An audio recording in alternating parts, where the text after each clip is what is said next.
Ce qu'on a acheté dans cette ville, c'est tout le centre-ville. C'est 59 000 m² de surface commerciale, c'est énorme, 8 millions de visiteurs par an. Donc tu vois, on est vraiment dans la densité de population, en plein cœur de la ville, et c'est ça qu'on aime lorsqu'on achète du commerce. Et est-ce que tu peux nous dire simplement ce que c'est un club deal ? Bonjour à tous, aujourd'hui on vous emmène aux Pays-Bas, à Zoetermeer, découvrir une acquisition stratégique réalisée par Sofidy et vous expliquer surtout comment elle a été réalisée. Mais avant ça, pensez à vous abonner à la chaîne YouTube de Sofidy pour ne rien rater de l'actualité immobilière. On y parle immobilier sans jargon et avec des exemples concrets comme aujourd'hui, puis aussi un rappel de rigueur. Investir comporte des risques, donc avant de vous lancer, informez-vous. Je vous présente mon invité du jour, Louis-Frédéric Toiti. Bonjour. Bonjour Aude. Merci d'être avec nous. Tu es responsable des clubs deal chez Sofidy. On va donc parler de ce projet Zoetermeer chez Sofidy. Vous avez acquis le centre commercial Stadshart aux Pays-Bas en juin dernier. Est-ce que tu peux nous dire ce que c'est ce centre commercial, pourquoi il vous a intéressé ? Oui, exactement. Donc Zoetermeer, c'est le nom de la ville dans laquelle on a investi, qui est entre La Haye et Rotterdam. C'est deux pôles économiques majeurs aux Pays-Bas. Ce qu'on a acheté dans cette ville, c'est tout le centre-ville. C'est les commerces d'une grande rue commerciale qui s'étend sur presque 1 kilomètre de long, 110 commerces, des locataires de premier rang. Et pour te donner un ordre de grandeur, c'est 59 000 m² de surface commerciale, c'est énorme, 8 millions de visiteurs par an.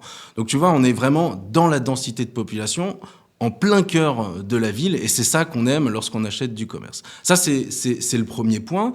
En termes de volume d'investissement, c'est 170 millions qu'on a investi dans cette ville aux Pays-Bas.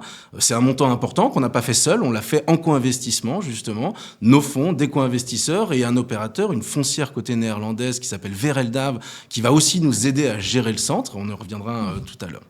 Donc ça, c'est les aspects financiers. Et puis, le cœur de la thèse aussi qu'on voulait mettre en place dans notre thèse d'investissement, c'est vraiment l'aspect macroéconomique qu'on vient chercher aux Pays-Bas. Et c'est très important quand on investit dans l'immobilier, puisque l'immobilier, c'est en quelque sorte le reflet de l'activité économique d'un pays. Les Pays-Bas, c'est important de savoir ça. C'est un pays qui est en croissance, c'est un pays qui est beaucoup plus riche, en tout cas que la France, qui est très industriel.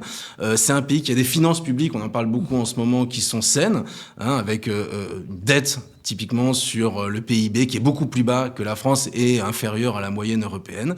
Ça, c'est le premier point. Et puis démographiquement, c'est intéressant, c'est un pays qui est en croissance démographique, donc la population croît. C'est aussi une population qui est plutôt riche, aisée, qui consomme. Et donc évidemment, on coche ces critères-là.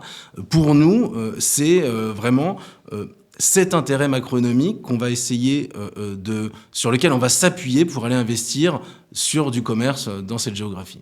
Un petit tacle pour la France, c'est intéressant d'aller investir là-bas. Bon, si tu nous parles de ça, c'est aussi que c'est un club deal. Ouais. Et est-ce que tu peux nous dire simplement ce que c'est un club deal ?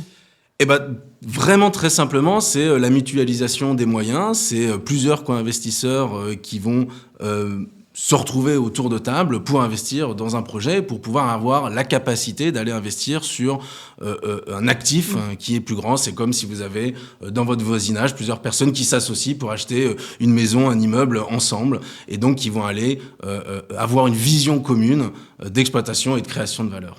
Et qu'est-ce qui va être différent d'un achat SCPI classique ? Ce qui est assez différent, c'est qu'on va réussir à aller sur un segment de marché qui est réservé aux, on va dire, ce qu'on appelle des gros institutionnels. C'est un segment de marché qui aujourd'hui a un petit peu moins de liquidité, on voit moins d'acteurs, et donc ça va nous permettre, nous, d'avoir une vraie carte à jouer face à la concurrence lorsqu'on est acheteur. Et donc on va avoir un levier de négociation plus intéressant auprès des vendeurs. C'est pour ça que cet actif, typiquement, on a un prix d'acquisition qui est plus faible que la valeur intrinsèque de l'actif, d'où une partie de la création de valeur qu'on va réussir à faire. Donc c'est pour ça qu'on s'est mis aussi en club deal sur cette acquisition. Et qu'est-ce qui va changer pour les épargnants ? Ce qui va changer concrètement, plusieurs choses. D'abord, la capacité de se positionner avec nous, grâce à nos fonds, sur ces types d'acquisitions institutionnelles, sur ces structurations un petit peu plus complexes, sur ces tailles d'actifs plus importantes, et donc, in fine, je l'évoquais, sur un prix plus faible que la valeur, et donc une rentabilité qui va être supérieure à la rentabilité qu'on va chercher sur des actifs de taille plus classique. Alors, Louis-Frédéric, on va faire un petit jeu. Je vais te dire une affirmation et tu vas y répondre. Selon ce que tu penses, les club deals se passent toujours à l'étranger. Non, pas toujours. En l'occurrence, on en a fait 3 avant celui-là qui était en France. Les rendements d'un club deal sont plus élevés que ceux d'une SCPI. En général, on va faire ça pour aller chercher des rendements plus élevés, oui.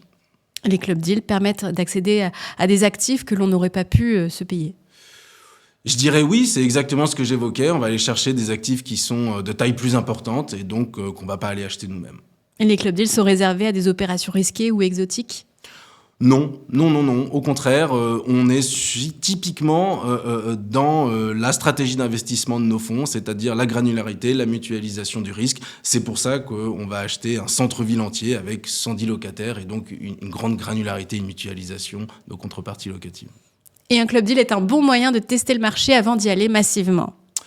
Ah non, ça c'est plutôt l'inverse. En général, là où on ose aller faire ce type de mouvement important, c'est qu'on a une expérience qu'on a accumulée. Ça fait 15 ans qu'on investit aux Pays-Bas. On a presque un demi-milliard de patrimoine là-bas. Hors cette transaction, on a des équipes sur place, donc on connaît bien le marché. Merci beaucoup à Louis-Frédéric de nous avoir expliqué ce que c'était qu'un club deal. Merci à vous de nous avoir suivis. Pour plus d'informations, allez sur sophidi.com et à bientôt pour une prochaine vidéo.